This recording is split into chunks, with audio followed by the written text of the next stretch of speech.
सुबह की रोशनी लाई नया पैगाम 29 जनवरी भारत का है महावीरों के बलिदान से लिखी है कहानी। हर दिल बोले जय हिंद हिंदुस्तानी।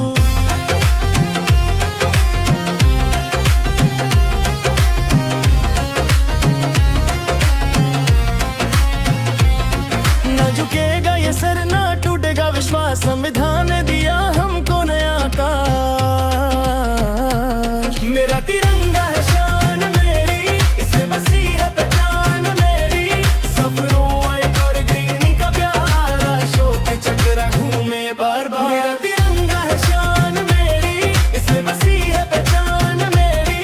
सफरों व्हाइट और ग्रीन का प्यारा अशोक चक्र घूमे बार बार।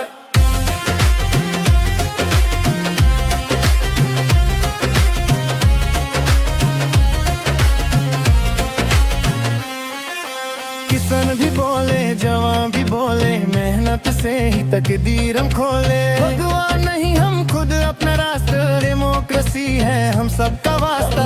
ना जा सिर्फ एक ही नाम, हर माँ के लिए जीना ही काम। गली से लेके दिल्ली के तक एक ही सपना